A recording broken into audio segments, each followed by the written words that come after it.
According to a source linked in the description down below, Battlefield 5 has definitely struggled when it comes to units sold, and this news will almost certainly increase the pressure the game is already receiving. I'm not one to kick a game whilst it's already down, and as you know, I want nothing more than for Battlefield 5 and every Battlefield title that follows to be an outstanding success. But there is no getting away from the fact that the game has been underwhelming, both in terms of the gameplay and now the amount of copies sold. I'm not exactly certain how accurate this information is, and I will get into that in a little more detail. DICE/EA have been fairly secretive with the numbers in terms of units sold with this game. Also in terms of the amount of concurrent players, that is also something that is fairly difficult to find information on, whilst in previous Battlefield games you could just go onto the internet, type in Battlefield live player numbers and get a fairly accurate representation. You have to be careful with statistics such as the ones posted in this article.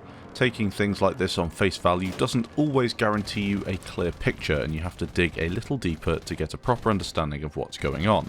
It's also worth noting that EA have been fairly secretive, as I just mentioned, with the sale figures when it comes to BF5, which does, again, make it fairly difficult to back up the information that you see in these news articles. For the sake of this video, let's assume that the numbers given in the article are all correct. And if that's the case, Battlefield 5 has a lot of catching up to do if it's looking to rival Battlefield 1. Here's how the stats stack up. Now remember that these statistics are for retail versions of the game. I don't think it takes into account virtual sales, which is highly misleading.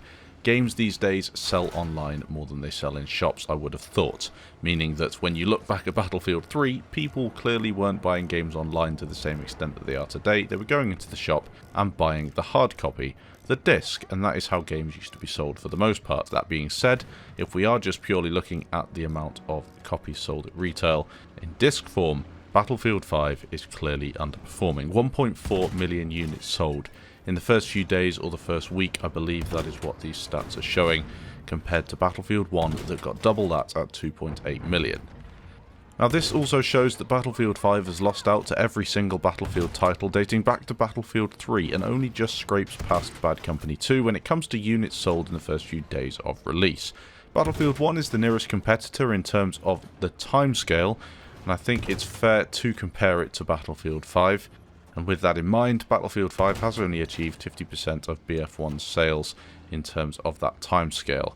Assuming this is similar to the overall sales of the game, would you consider Battlefield 5 a failure? It was always going to be difficult to compete against Battlefield 1 because that game absolutely flew off the shelves with a superb marketing campaign, and it was set in a time period that never had really been exploited by game developers. It's an interesting one to discuss. Did DICE just set the bar too high with BF1 and now things are reaching an even keel with Battlefield 5, or did they drop the ball with Battlefield 5 and therefore have a lot of catching up to do? You do have to take a few things into account. People are more inclined to buy games online these days, as I mentioned before, and the figures in this article are related to physical copies as far as I'm aware. It's also related to the first couple of days of the game releasing. Battlefield 5 had a very unclear release schedule when the game first came out. Some people were able to play the game via Origin Access, some people pre-ordered but didn't play the game on release because of the way it was set out. In all honesty, it was a bit of a mess, and that might skew the amount of sales in the first week or so, as some people just waited for that all to blow over. In addition to that, the game was also delayed, so that could again have a large impact. Either way, sales are sales, and it doesn't really matter how they come about. Is this lack of game sales well deserved? Well, after events whereby the community were essentially told not to buy the game and then called uneducated, it seems as if many players took it upon themselves to boycott purchasing BF5, and that might be part of the reason. Alongside that, and in my opinion, the main reason for low sales in Battlefield 5 was purely down to the marketing campaign. Take a look at the launch trailer for Battlefield 1. It's absolutely awesome. The entire thing is a Hollywood blockbuster, but with that World War I feel and DICE's cinematic polish. The soundtrack was great, and the whole feel of the game really hyped up the World War I environment and what DICE were trying to bring to the community. Battlefield 5 has none of that, and was very poorly received across the board in my opinion. The BF5 trailer showed nothing of any real value, and in fact served to infuriate viewers with silly clips of soldiers in wacky cosmetics. Half the features you see in the trailer aren't in the game, or if they are, they mostly don't work properly. The only thing I can remember from the trailer that works well is the throwing back a grenade feature. So what about the online sales? It is important to note, as I mentioned before, that the stats in this video might not take those into account, so do you think that Battlefield 5 sold online fairly well? Well, I've got something to bring into play when it comes to online sales. Most of my friends buy video games online, and most people in my Discord who played Battlefield 4 and Battlefield 1 did in fact buy Battlefield 5. The problem was not buying the game, the problem was retaining the players online. I don't personally think Battlefield 5 sold that badly. It certainly didn't reach the heights of Battlefield 1, and comparing it to Battlefield 3 and 4 might be fairly difficult, but I don't think it sold that badly at all. Nowhere near as good as Battlefield 1, but certainly we're not going to be seeing a game that completely bombed. It was fairly popular on release, I can be sure of that. However, the issue is player retention. I'd be very interested to see how many players are actually still online with Battlefield 5 and how many players are actually logging in daily. I'm not certain it's a high amount, and with that you also get a failure in terms of the amount of people purchasing Battlefield 5 currently, and that then links into the amount of copies sold. With Battlefield 1, people bought the game on release, they bought it a couple of months later, and they continued to buy it up to a year or year and a half later, and people probably still buy the game now, albeit not for the full price.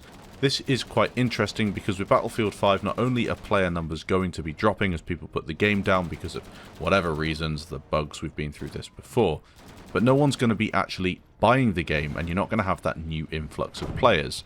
That is probably why the game was put on sale only a month after release, 50% off. DICE are looking to get new players in, not only to increase game sales, but to up that concurrent player amount. I wouldn't be surprised to see the game go free to play for a weekend in the near future, and then of course drop down in price generally across the board. Maybe we'll be seeing the game 50% off again as well. Now interestingly, I view this as a change in what people are willing to tolerate in the gaming world. We've seen people complain year on year about games releasing and not being completed, but does it actually change anything in the gaming world? I don't think it really has. Maybe it's made people a little bit more aware of what's going on, but overall I don't really think it's changed that much in terms of what game developers will do. They'll try and release a full game, but if not, they'll just pump it out anyway. With Battlefield 5, the game was delayed slightly, but did that really change much? I don't think so. The game was still a half-finished mess when it came out, and that's kind of the case, and we're waiting for patches to rectify a lot of the issues. Would you personally pre-order a car and then accept it when they only deliver 1/3 of it? Would you be happy if you bought a house, but when you moved in, the guy you bought it from decided to take the roof with him?